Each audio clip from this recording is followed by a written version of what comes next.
Wawancara itu apa? Wawancara Hmm, kayak mengulik informasi ngulik informasi kemana? ke pihak Jasindo sama masyarakat yang ikut asuransi kayak.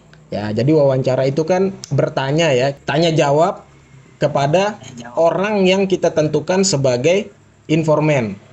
Ya, nah sekarang tadi kan kamu bilang tuh data utamamu atau data primermu dari wawancara. Wawancara adalah bertanya kepada orang, misalnya kasarnya gitu. Nah, sekarang bagaimana cara kamu, siapa yang akan kamu wawancara?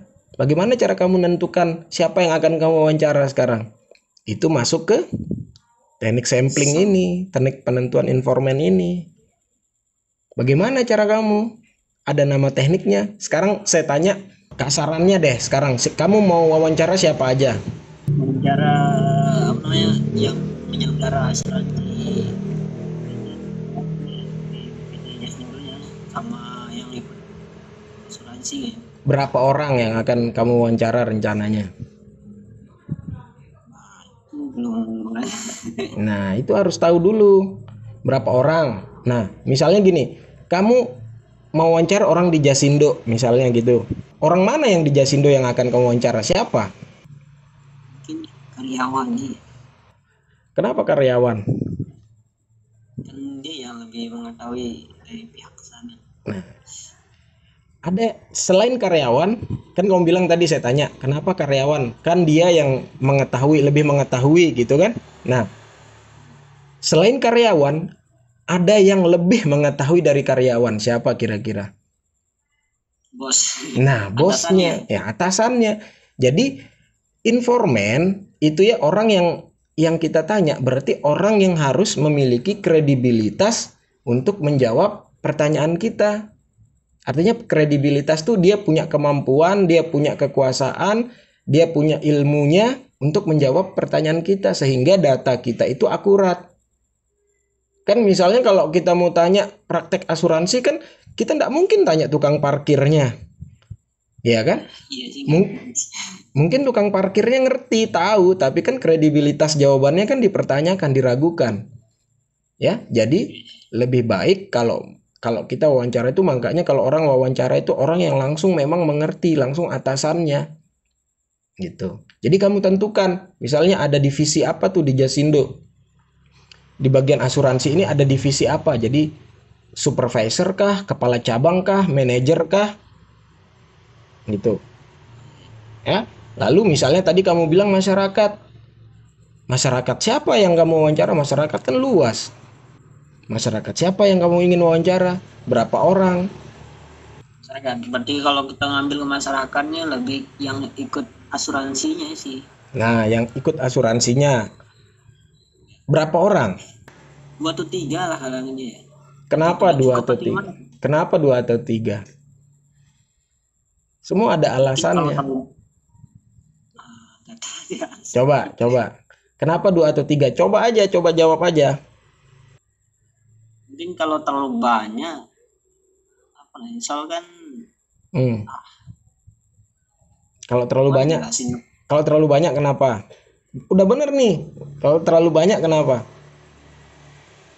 Kalau terlalu banyak nanti informasinya nggak terlalu jelas kok. Nah, Benar gini, nggak? kalau kalau pas kita wawancara itu ya memang ada istilahnya, istilahnya ya, istilahnya itu data ajak. Nah, data ajak itu adalah kalau kita mau wawancara orang terlalu banyak, jawabannya sudah sama semua.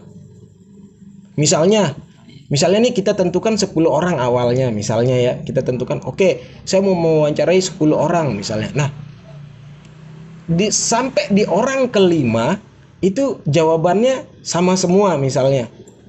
Sampai orang kelima jawabannya sama semua. Kita tidak perlu lakukan wawancara sampai orang ke-10 karena datanya sudah ajak, udah sama aja. Itu enaknya kualitatif. Jadi nggak perlu banyak-banyak, nggak perlu sampai 100 orang. Jadi kalau kita tentukan 10 di awalnya, tapi ternyata di perjalanan penelitian kita di orang kelima saja sudah informasinya sudah sama, ya udah cukup itu. Udah bisa kita ambil sebagai kesimpulan, nggak perlu kita lanjutkan lagi. Itu istilah data ajak. Itu makanya, tapi untuk penentuan jumlah itu ya 2 atau 3 itu nanti setelah seminar proposal. Maksudnya gini, kalau kita namanya seminar ini kita hanya rencanakan saja, misalnya masyarakat kita bilang 5 dulu atau 10 dulu, itu nggak apa-apa. Nanti kan kita kan belum melakukan penelitian. Nah, nanti saat kita melakukan penelitian ternyata memang dari 10 yang kita tentukan saat seminar ini yang kita tulis sekarang, ternyata nanti pas sidang skripsi itu bisa berubah. Cuman 3, cuman 4, cuman 5. Kenapa cuman 3, cuman 4? Ditanya sama dosen. Ya karena datanya jawabannya sama semua. Jadi saya tidak perlu melakukan pertanyaan lagi, wawancara lagi, karena datanya sudah ajak. Karena kalau saya melakukan pertanyaan terus, wawancara terus, dikhawatirkan informasinya bias. Itu udah bias informasinya karena sudah tidak valid lagi gitu.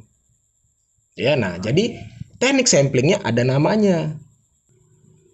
Ada namanya teknik sampling kalau di kualitatif.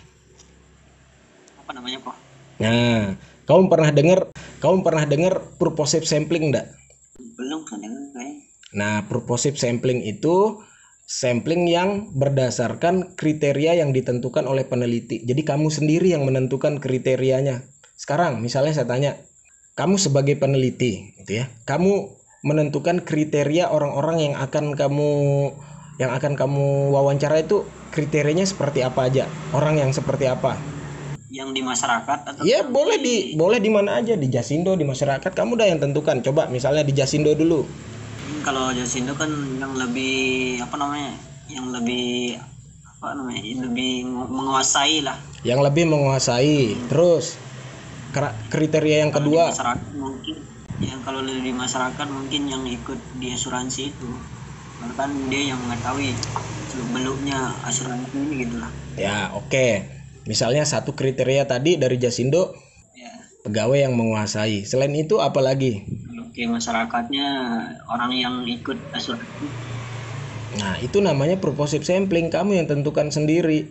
Kamu yang menentukan berdasarkan kebutuhan penelitianmu. Purposive sampling namanya. Kamu catat deh, purposive sampling. Itu berdasarkan kebutuhanmu. Jadi kamu jelaskan. Saya rekam nih kok. Oh, kamu rekam ya. Oke, saya catetin dulu dah.